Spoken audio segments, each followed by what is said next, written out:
The NBA trade deadline is getting closer and closer, and on today's show, I'm going to talk about a trade that I think the Miami Heat need to make before the February 6th trade deadline. And no, it is not one that you are expecting involving Jimmy Butler. It's actually completely unrelated. But before we get into that, make sure you are subscribed, because as we do inch closer and closer to that February 6th trade deadline, 22 days away, make sure you stay locked in. Rumors and news, everything you need to know about the Heat and the trade deadline, we will have you covered. So hit that sub button and join the channel.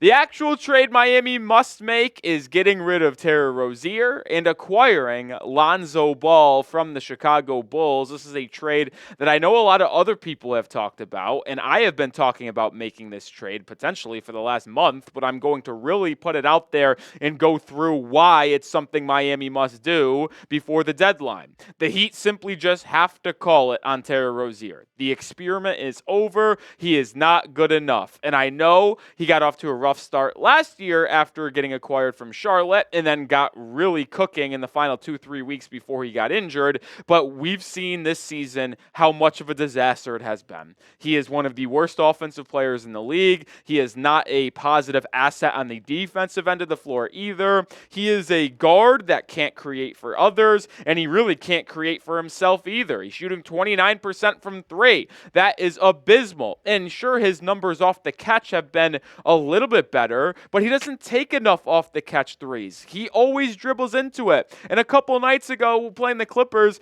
I will never get this image seared out of my mind. He catches it on the right wing. He's open for a quick release three. He doesn't take it. He takes a sidestep dribble to his left into the defender for a contested three. It has been head-scratching this year from Terry Rozier.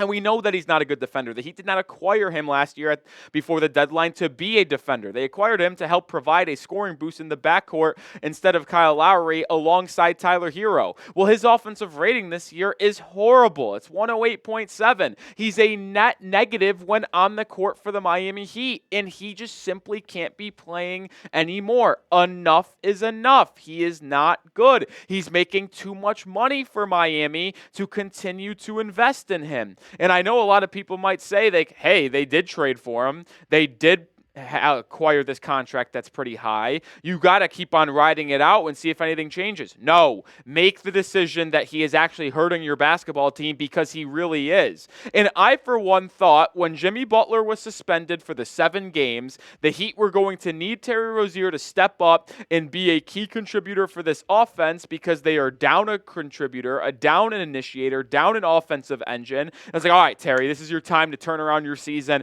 and become an asset again for the Miami Heat. Well, through the first 6 games of the 7-game suspension from Jimmy Butler, Terry Rozier has a 98.1 offensive rating. It has been worse than what it has been all season long. If you have an offensive rating under 100, you are borderline unplayable. Yet, Eric Spoelstra continues to put him in the starting lineup and continues to count on him. And he played 23 minutes against the Clippers on Monday. That is 23 minutes too long. He cannot play for the Miami Heat. I am absolutely sick of him on the basketball court. He is hurting this basketball team. But what say you? Do the Heat need to trade Terry Rozier before the February 6th trade deadline? It's today's pinned comments. You can get hit with the YouTube ad break. Scroll down, let it play, and answer today's question. Type T for trade, K for Keith.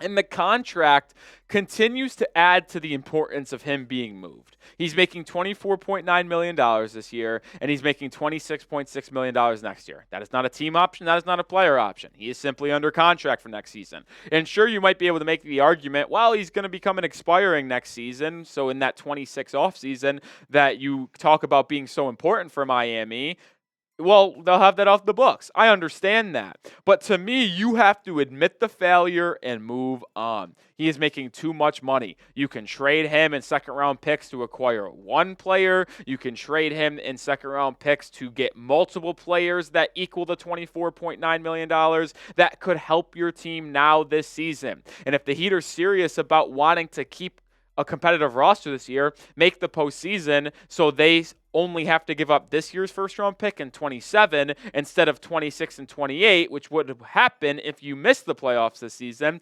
Rozier has to be moved off of. So the trade idea that I think Miami should do is trading Terry Rozier in the 2 second-round picks they have available for Lonzo Ball. And I know it would hurt to trade the second-round picks you have available. The Heat only have 2 second-round picks that they can trade, 2026 via Los Angeles and their own 2031 second-round pick that is favorable between them and Indiana because of that Thomas Bryant trade. I know it would hurt to get rid of your only 2 second-round picks, but moving off of Rozier's 2-year contract for Lonzo Ball would help you this year in terms of stylistic play on the court, but also help you this upcoming offseason.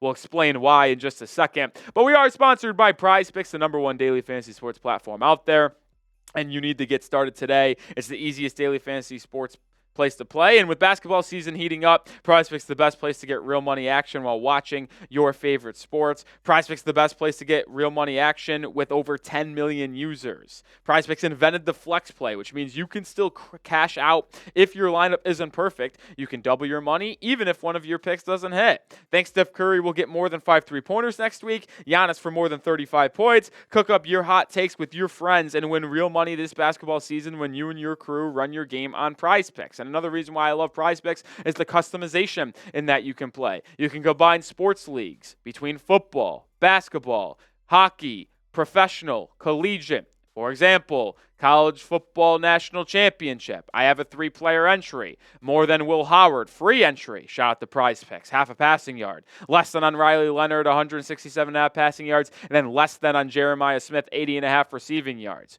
Different ways you can play, and another example how PrizePicks will offer you discounted player projections to help you cash out. Get started today and download the app. Use code CLNS when creating an account to get $50 instantly after you play your first $5 lineup. One more time, download the app today and use code CLNS to get $50 instantly after you play your first $5 lineup. PrizePicks, run your game.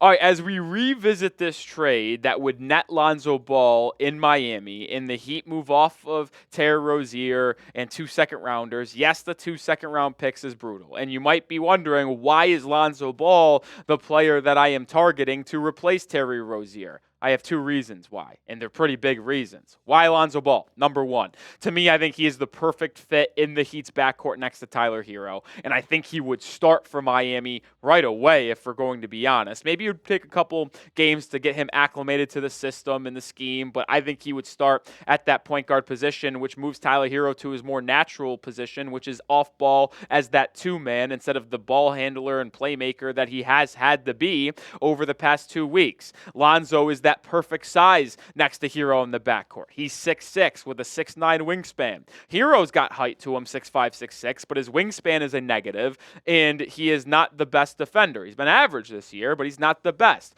Lonzo Ball is a solid defender who gets into you at the point of attack using his length and his strength.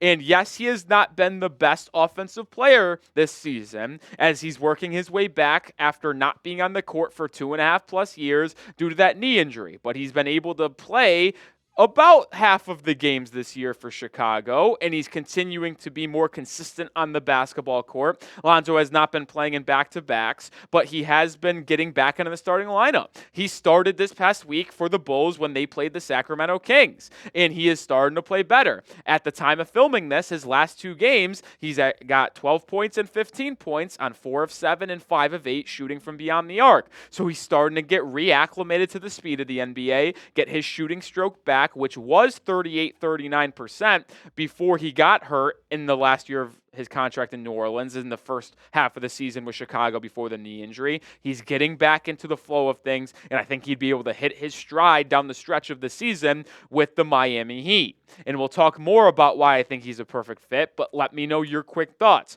Should the Heat trade for Lonzo Ball at the deadline? Type Y for yes or type N for no. Now, put on your memory caps, Because remember what I showed you earlier on Terry Rozier's splits this season? Yeah, Lonzo Ball is a completely different story. Lonzo's slightly better in terms of his defensive rating at 109.3. Terry was at about 110. But the offensive rating for Lonzo takes a massive jump up. His offensive rating this year is 115.4 in comparison to Terry Rozier's 108.3. Why is that? Yes, Lonzo Ball is averaging 6 less points per game than Terry Rozier, but he's a much better playmaker. He's more efficient from the field and is able to generate open looks for others. Even though he's not averaging more than 4 assists per game, mostly because of his volume and lack of minutes, only averaging 18, 19 a game right now for Chicago, but he continues to get more and more as the season progresses. He is able to create hockey assists. He makes the right IQ play. He is one of the most cerebral players that the NBA has. It's been one of his calling cards going back to his days at UCLA. Lonzo Ball is a positive basketball player. He is one of those guys that, yes, the statistics might not be elite. They might not be all-star level. But when you watch him play basketball, he's one of the most productive and winning impact players that our game has. It's been one of the most iconic things about him over his career. Everywhere he goes, he ends up winning.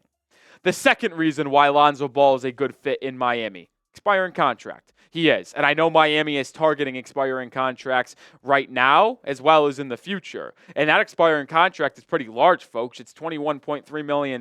So remember, an expiring contract means it's coming off the books this upcoming year. There's no risk to acquiring Lonzo Ball. So what you'd be able to do is get Lonzo to come in. If he fits perfectly, you're through the roof. You could use your bird rights in the offseason and your negotiation tactics to re-sign him for a cheaper deal. Because yes, he's making $20 million now and signed a 4-year, $80 million deal 4 years ago as a free agent. But because of his injury history and risk, it's likely that he's going to get very close to a vet min deal this year. Like, there's no chance he gets paid over $10 million on an annual average basis. Haywood Heisman making $6 million this year. I'd probably project maybe a 4-year, $20 million deal, or maybe a lower 2-year, $15 million deal for Lonzo Ball. So you'd be able to re-sign him for cheap. And if he struggles, he doesn't fit, he continues to get injured, you don't like what you've seen from a medical standpoint, well, the big money, the $21.3 million, comes off your books, and you can use that to add other players in NBA free agency. To me, there is no risk to making this trade. You move off of Rozier. You don't have him on your contracts in the offseason in this upcoming year for $26.6 million. You can use money in free agency if you don't want to keep Lonzo Ball. But I think he would fit well in Miami, and you can go find him potentially as your starting point guard over the next 2 or 3 seasons. There's really no risk here, and I think Lonzo Ball would be a perfect addition to the Heat culture and this locker room. All right, that will do it for this episode of the Heat Report. Make sure you are subscribed, because if anything actually happens with Jimmy Butler, more trade rumors come out, we'll have you covered. We're also going to be live late night tonight for Heat Lakers. Hit that sub button, join the channel for everything you need to know around the Miami Heat.